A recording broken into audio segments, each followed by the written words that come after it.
धन मिल जाए, पद मिल जाए, अमुक अमुक अमुक, तो मैं सुखी हो जाऊं। लेकिन जितना आप सोच रहे हैं उतना किसी के पास है, वो सुखी क्यों नहीं हो गया? पद भी है, सम्मान भी है, रुपया भी है, परिवार भी है, सब है, लेकिन यहां देखा है पूरे जीवन में जब मिले हैं कानपुर महानगर, वहां एक से एक फैक्ट्रियां, एक से एक धनी मानी, कहीं किसी के हृदय में संतोष नहीं देखा, विश्राम नहीं देखा, शांति नहीं देखी, निष्कामता नहीं देखी, तो है क्या? कूड़ा करकट ही तो जमा है। इसलिए सबसे प्रार्थना है, ये जो मन की बार बार मांगे हैं, जब तक भगवान का आश्रय भजन नहीं होगा, ये नहीं रुकने वाली, नहीं रुकने वाली। कल एक प्रश्न कर रहे थे, ओवर थिंकिंग कैसे हमारी रुके? रुपया से रुक जाएगी? एक की चाह करोगे, लाखों की चाह बढ़ेगी, लाखों की चाह करोगे, करोड़ों की चाह, करोड़ों की पूर्ति, तो अरबों की चाह। ऐसे प्रत्येक भोग की चाह करके देख लो, अंदर से देख लो किसको विश्राम प्राप्त है। ये मन एक भूत जैसा है। किसी ने एक भूत को सिद्ध किया, भूत ने कहा हम तुम्हारा काम प्रत्येक करेंगे, पर हर समय मुझे काम में लगाना होगा, अमुक काम करो। वो बहुत तीव्रता से, शीघ्रता से वो कार्य कर देता है। और बताओ, वो तो परेशान हो गए। अगर काम नहीं बताओगे तो उठा के पटक देंगे तुम्हें। वो गुरुजी के पास गए और कहा प्रभु, हमने तो सुख के लिए भूत को सिद्ध किया था, ये तो दुख का कारण बन गया। ये कहता है हर समय काम बताओ, नहीं तो मार देंगे तुम्हें। तो उन्होंने कहा ऐसा करो, एक लकड़ी का खंबा गाड़ दो और उसे बोलो इसमें चढ़ते उतरते रहो, जब हमें काम होगा हम बोल देंगे तुम्हारे लिए यही काम है। समझ पाए? ये भूत मन है। इसे खाली रखोगे उठा के पटक देगा ओवर थिंकिंग में, कल्पनात्मक भोगों में, कल्पनात्मक भय में, चिंता में, ये पटक देगा। अगर इससे बचना है, इसकी पटकन से, तो जैसे गुरु ने बताया लकड़ी का खंबा गाड़ दो, ऐसे ही नाम का खंबा गाड़ दो। राधा, चल चढ़ उतर, राधा राधा राधा राधा, परम विश्राम मिल जाएगा, परम बलवान हो जाओगे, परम शांति मिल जाएगी। हमारी प्रार्थना मान लीजिए, ये बिल्कुल सत्य बात कह रहे हैं। जब तक आप नाम जप नहीं करेंगे तो आप अपने मन को विश्राम नहीं दे पाएंगे। और आप सब कुछ कर रहे हैं मन के सुख के लिए, मन की शांति के लिए, पर जिस मार्ग में चल रहे हैं दुखालयम अशाश्वतम, कैसे आपको इस नाशवान भोगों में शांति मिल सकती है? नहीं। विश्वास कीजिए, बहुत प्रीति से कह रहा हूं, बहुत अनुभव की, संतों की बात कह रहा हूं। यदि भगवान का आश्रय लेकर नाम जप नहीं किया तो तुम्हारा किया कराया सब मिट्टी है। परिणाम में तुम्हारे हाथ केवल शुभ अशुभ कर्म लगेंगे, पाप पुण्य, जिनके कारण हम नाना प्रकार की योनियों में जन्म मरण जैसे भयानक दुखों को भोगते चले आ रहे हैं। इसलिए भगवत चरणारविंद में परम सुख है, विश्राम है, शांति है, और वहीं हमें जाना है। भटक लो जितना भटकना है, लौट के तो यहीं आना है।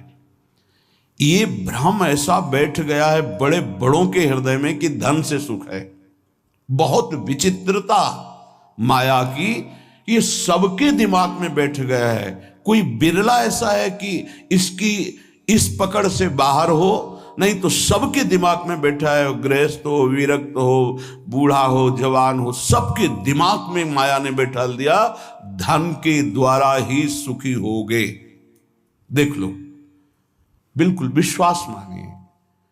ये वो माया की चाल है जो आपके समय को, आपके चिंतन को, आपके आश्रय को नष्ट करके आपकी दुर्गति करवाएगी। अभी आपको पता नहीं चल रहा, जैसे अंधा आदमी गहरे कुएं की तरफ गिरने जा रहा है, उसको दिखाई नहीं दे रहा, देखने वाला दौड़ करके उसे बचाना चाहता है, वो नहीं मानता, ऐसे दिखाई देता गया गया गया। धन का इतना बड़ा प्रभाव, कोई बिरला ही ऐसा है जिसके दिमाग में ये न चल रहा हो कि मुझे धन चाहिए। बिल्कुल आप आनंद पूर्वक विचार कर लीजिए, वृंदावन की भूमि में बैठे हैं, अगर किसी के हृदय में आता है कि मुझे नहीं चाहिए, वो भगवद आश्रित होगा। दूसरी कोई ऐसी वृत्ति नहीं जिसके द्वारा धन से आकर्षित न कर लिया जाए। प्रवचन करना, प्रभु का श्रृंगार करना, धार्मिक कार्य करना, ये सब बाहरी बात होगी, ये बाहर की वृत्ति। बाहर से हम बोल सकते हैं हम बड़े त्यागी हैं, हम बैरागी हैं, बोल सकते हैं, बोलने में बहुत सरलता है, सहजता है, लेकिन स्थिति में सत्य को साक्षी करके, भगवान को साक्षी करके देखो, हृदय में हर चेष्टा का फल धन की मांग है। ये हम नहीं कह रहे, हमारे शास्त्र कह रहे हैं। दूसरी माया की विशिष्ट आकर्षण शक्ति काम भोग, 3 में फांस दिया गया है। पूरी सृष्टि के कंचन, जिसे धन कहते हैं, वित्त ऐषणा, धन कंचन वित्त ऐषणा, और पुत्र ऐषणा काम भोग, स्त्री शरीर का आकर्षण या विपरीत शरीर का आकर्षण काम भाव से। अंदर से विचार करके देख लो, पूरी सृष्टि की बात, जो अंदर से निष्काम है वो केवल भगवान का आश्रय लिए होगा, वो भी केवल भगवान का आश्रय, वही बचेगा। अन्यथा बातें हम वैराग्य की करेंगे, संयम की, जितेंद्रियता की, और हमारे आचरण भ्रष्ट होंगे। लिख लो, दिमाग में लिख लो, ये प्रबल माया का आकर्षण काम, चाहे पशु पक्षी, चाहे किशोर अवस्था, यौवन अवस्था, वृद्ध अवस्था, कैसी भी अवस्था हो, ये बख्शता नहीं है। सबके दिमाग में एक बात चलती, कैसे संयोग सुख प्राप्त करें, अंदर से देख लो। तीसरा है कीर्ति, हमारा नाम हो जाए, हमारा सम्मान बढ़े, सबसे बड़े हम हो जाए, ये आखिरी मंजिल है। जो काम विजयी है और जो वित्त ऐषणा का त्यागी है, उसके भी हृदय में ये माया आखिरी फंदा फेंक देती है। जिन्होंने संपूर्ण सृष्टि को रचा, सबका भरण पोषण कर रहे हैं, उन विश्वात्मा भगवान का तो नाम जपने के लिए राजी नहीं है कोई, बिरला ही कोई जप रहा है। तुम्हारा नाम होगा, तुम्हारा नाम जपेंगे, तुम्हारी जीवनी पढ़ेंगे। ये माया है, 4 दिनों के बाद ऐसी धूल पड़ती है, कोई नहीं जानता किसी को। ये जो माया का आकर्षण है, ये 3 में रख दिया गया है, धन, काम भोग और मान सम्मान प्रतिष्ठा कीर्ति, लोक ऐषणा। ये लोक ऐषणा आखिरी में गिरा ही देती, वही बचता है। जे राखे रघुवीर ते उबरे त्यू कालम, जे राखे रघुवीर।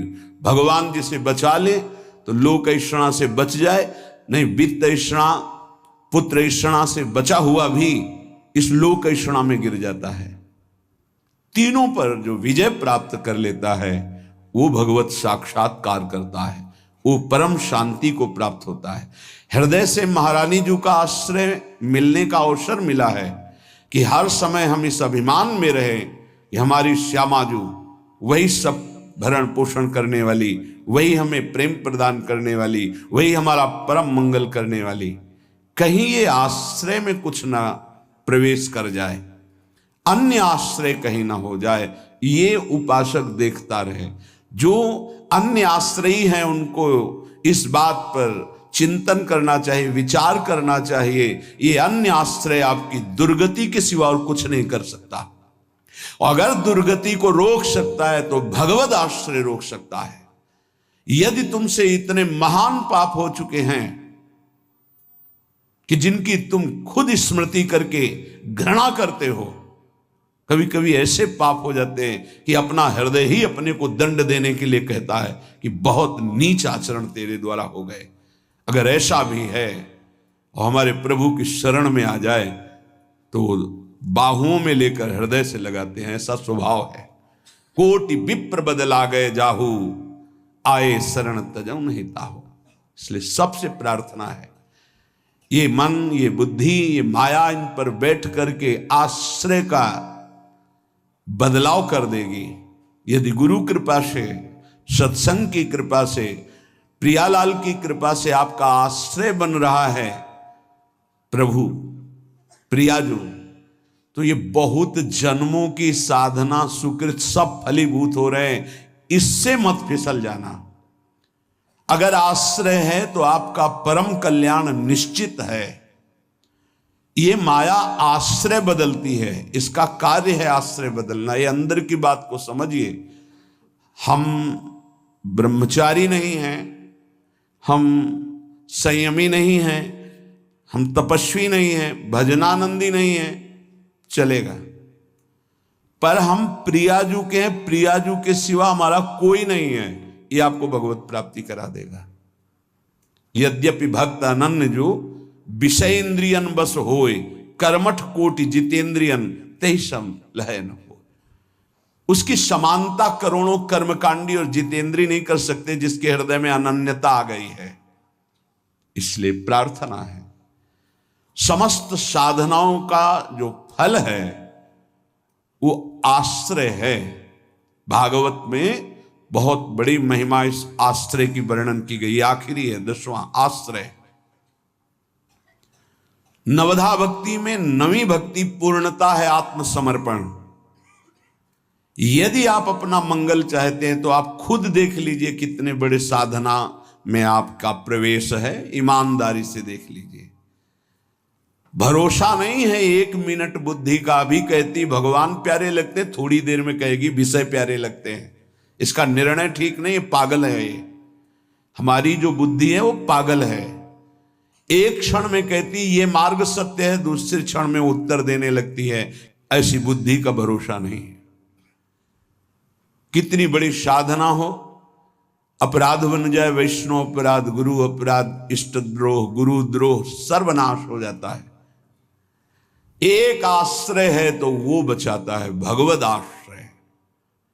आश्रय को आप यदि समझ लें तो निश्चिंत हो जाएंगे, निर्भय हो जाएंगे, निःशोक हो जाएंगे। आप प्रभु के अंश हैं। ये प्रकृति प्रभु के द्वारा रची हुई है। ये भगवान का एक जादूमय खेल है। आप उनके अंश होकर इस खेल में फंस रहे हैं। वही गुरु रूप से, शास्त्र रूप से आपको इस खेल से निकलने का उपाय बता रहे हैं। पर आप ऐसे कपटी स्वभाव के हैं, छली स्वभाव के हैं। वो सर्वज्ञ प्रभु और गुरुदेव से भी छल करता है। हंसी की बात यह है कि जो तुम्हारा परम हित, परम मंगल, परम कल्याण प्रतिपल सोच रहे हैं, तुम उनसे छल और कपट कर रहे हो, केवल माया प्रेरित होकर के। क्या नहीं पता, क्या नहीं पता। तुम्हारे मन में जो स्फुरित होता है प्रभु को स्फुरित होने के पहले पता है नहीं। प्रभु कह रहे हैं और सब चलेगा। मोहि कपट छल छिद्र न भावा। और अगर अवगुण हैं तुम्हारे, धीरे धीरे सब ठीक हो जाएंगे।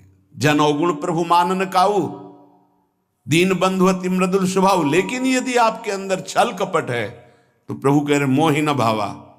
नहीं, हम पापात्मा हैं, गलतियां हुई हैं, जैसे हैं नाथ आपके हैं, आपके सामने हैं। इससे आश्रय तत्व पुष्ट होता है। इसी आश्रय से घोर पातिकी को भगवत प्राप्ति हो जाती है। एक बार आश्रय ले लिया तो हमारे प्रभु छोड़ने वाले नहीं, आप छोड़ सकते हो, आपका स्वभाव है। प्रभु नहीं छोड़ेंगे। आश्रय का इतना विशेष महत्व है। जैसे कई बार सत्संग में सुनाया कि जगन्नाथ जी के श्रीअंग पार्षद कुसंग वशात वैश्यागामी हो गए। जब ये पता चला तो उनको बुलाया और कहा कि आप श्रीअंग सेवा भी करते हैं और वैश्या के संयोग में जाते हैं, तो दो में से एक को स्वीकार करें, या तो जगन्नाथ जी की श्रीअंग की सेवा या वैश्या के संग। कामाशक्त चित्त हो गया था, इसलिए जगन्नाथ जी की सेवा छोड़ दी। पर खास बात, आश्रय नहीं छोड़ा, जगन्नाथ जी की प्रसादी पादुका अपने साथ ले गए। एक बार उठाकर सर में पादुका रख लेते और छाती से लगा के कहते, प्रभु मैं आपकी माया में फंस गया हूं, मेरी हिम्मत नहीं कि मैं इसका संग छोड़ सकूं, मैं आसक्त चित्त हो गया हूं।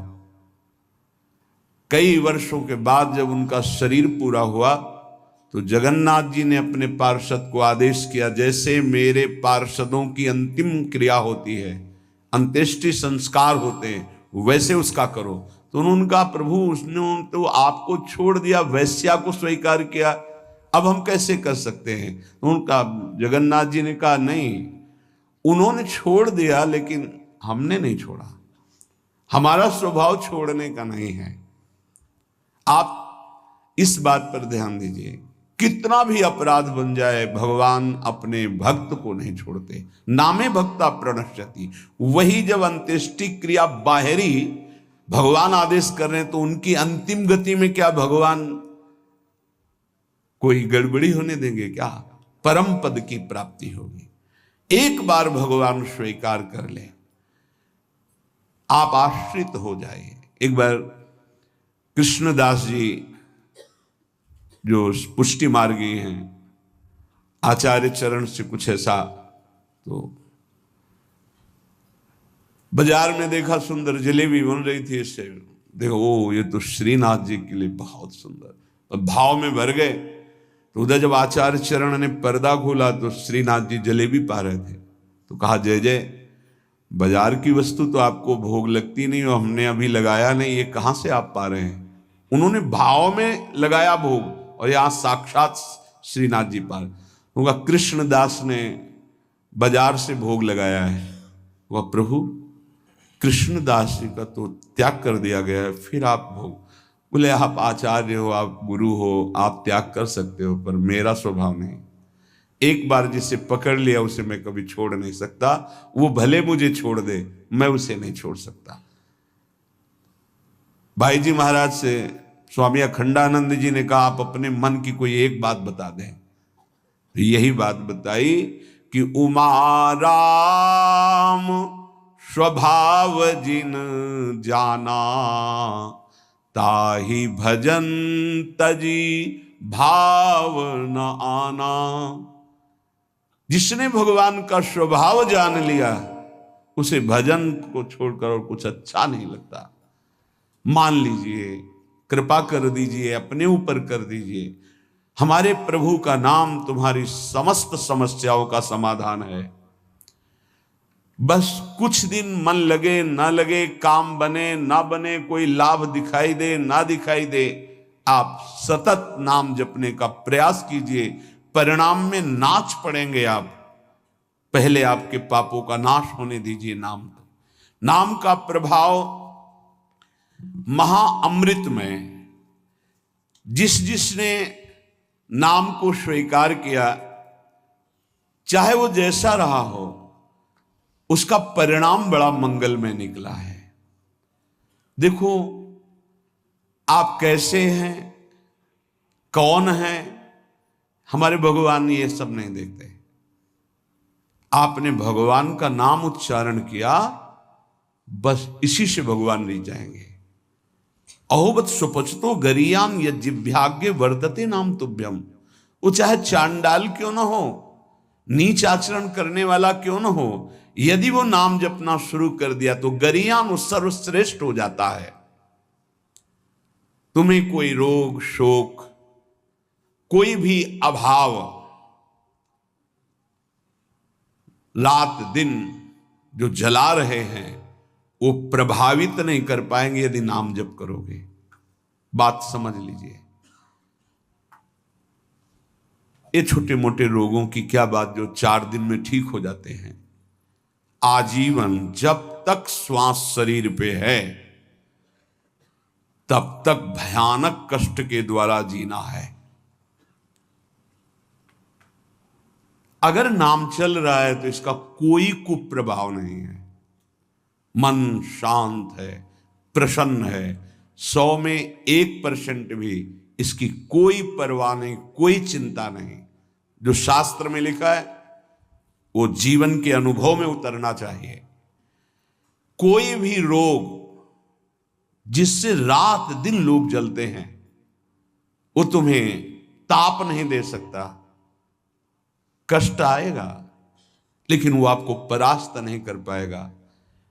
इधर से कष्ट का प्रहार तो इधर आनंद की वो बाढ़ लगी हुई है कि इधर लहरें कष्ट की हो रही, वो आनंद में डूबा हुआ है।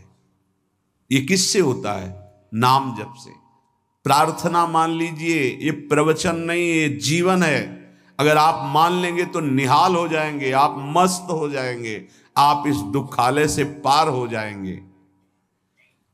शोक, जिन वस्तुओं का हम सेवन करते हैं, जो प्रिय वस्तु होती है, प्रिय जन होते हैं, इनके वियोग में बहुत शोक होता है।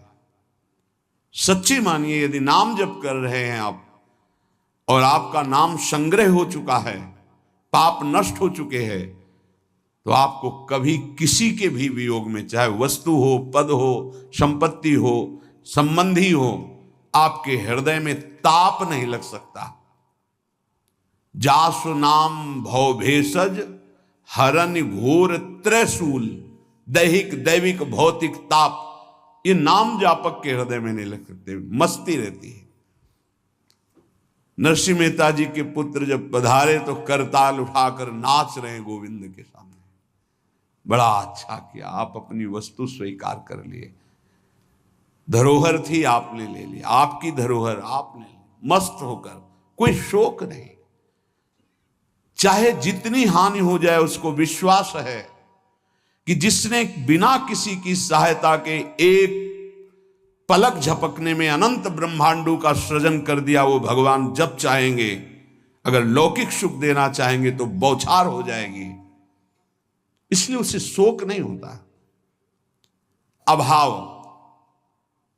ये चाहिए, वो चाहिए, वो चाहिए, हमें प्रार्थना भी नहीं करनी भगवान से ये चाहिए। सच्ची मानिए, जैसे छोटे बच्चे का ध्यान माता स्वयं रखती है, क्योंकि वो मांग अपनी प्रस्तुत नहीं कर सकता। समय से कब उसे भोजन पवाना है, कब कौन सा वस्त्र धारण करवाना है, कब क्या उसकी सेवा करनी, ये स्वयं मां चिंतन करती है। ऐसे अनंत माताओं का वात्सल्य लिए हुए हमारे प्रभु अपने जनों का चिंतन करते हैं।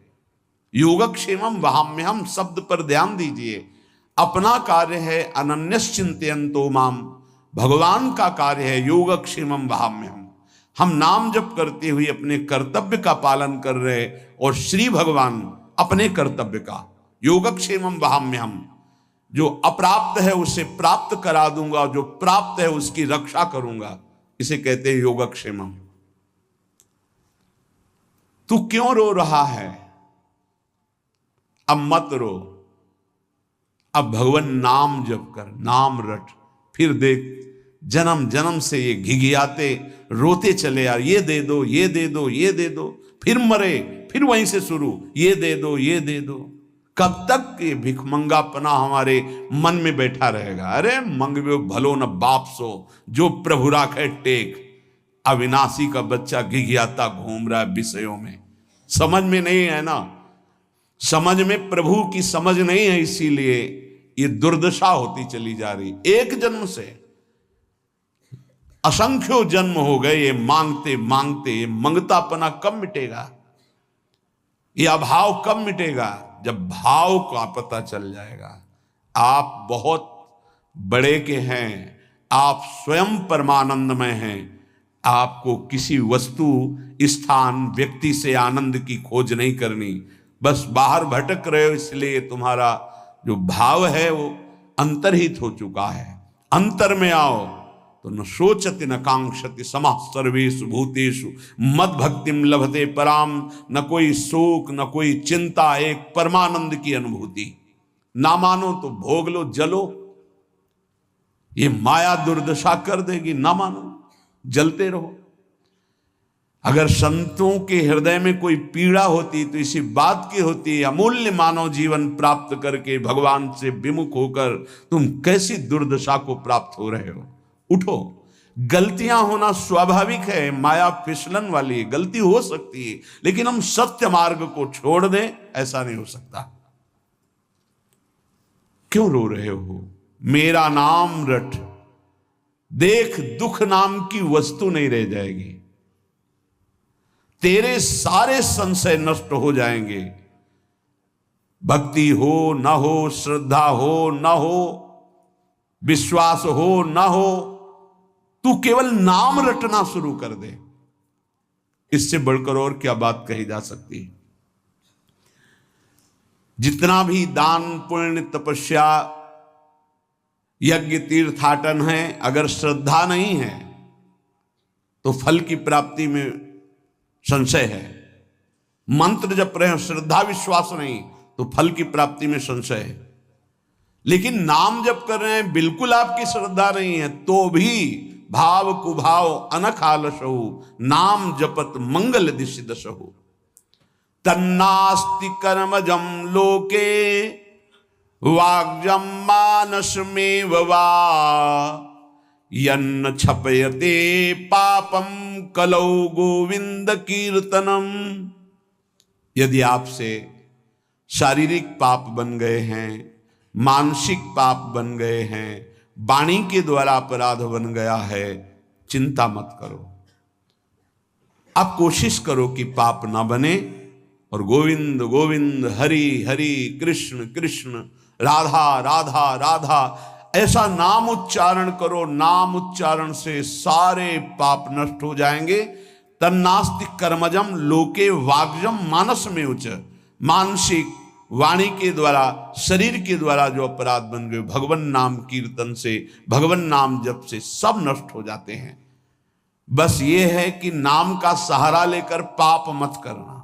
अब तक जो हुए सो हुए, चूक हो जाएगी तो नाम भस्म कर देगा उस पाप को। जानबूझ करके संकल्प करके हर्षित होकर पाप करेंगे कि शाम के नाम जप कर लेंगे, दिन भर पाप करते हैं, तो फिर वो नामापराध लागू हो जाएगा और वो प्रभाव नाम का नहीं पड़ेगा और आपको उसका दंड मिलेगा। उठते बैठते, खाते पीते, सोते, सुख में दुख में, श्रद्धा से अश्रद्धा से, भक्ति से अभक्ति से, एकांत में कोलाहल में, जैसी भी परिस्थिति है उसमें तुम नाम जप करो। कुछ उपासक हैं वो परिस्थिति की मांग करते हैं भजन के लिए, चाहे वो गृहस्थ में हो या विरक्त में। कुछ ऐसा हो, एकांत हो, शांत हो, ऐसा हो ऐसा हो। तो भगवान अल्पज्ञ है क्या? तुमको जो परिस्थिति दी है वो भगवान ने विधान करके दी है। उसी विधान में यदि भजन कर ले गए तो सिद्ध हो जाओगे। परिस्थिति का परिवर्तन ना मांगा जाए, उसी परिस्थिति में भजन करके भगवान की प्राप्ति होगी जो भगवान ने हमको परिस्थिति दी है। परिस्थिति का जो परिवर्तन मांगते हैं उनसे भजन नहीं बनता। वो परिस्थिति के भोक्ता होते हैं, वो भजन के नहीं। इस बात को अंदर से समझो। अब हमारा मन ऊब गया, अब हम भाग करके गृहस्थी से विरक्ति बनना चाहते हैं। नहीं, जरूरत नहीं है। वेश परिवर्तन की जरूरत नहीं है। यदि आपने गृहस्थ धर्म स्वीकार किया है तो परिवार के भरण पोषण की जिम्मेवारी है, तो मेहनत कीजिए और नाम जप कीजिए, परिवार का पोषण कीजिए, भगवत प्राप्ति हो जाएगी। भाग के जाओगे तो जो कुछ तुम्हारा पुण्य बना है उससे तुम्हें जो वैराग्य हुआ है, वो जहां आपने दूसरों का अन्न पाया और जहां प्रणाम नमस्कार स्वीकार किया वो खत्म हुआ। फिर ऐसा मन चिंतन कराने लगेगा कि गृहस्थी से भी गिरी स्थिति हो जाएगी। जो वास्तविक आंतरिक भगवत प्राप्ति का वैराग्य है वो भजन बल से बहुत जोर का प्रकट होता है। वो परिस्थितियों की मांग नहीं करता है। जैसी परिस्थिति होती है उसमें ही भजन करना है, चाहे गृहस्थ हो चाहे विरक्त। जैसी परिस्थिति में प्रभु ने रखा है उसी परिस्थिति में भजन करके दिखाओ, क्योंकि भगवान ने तुम्हारे लिए मंगल विधान वही रचा है।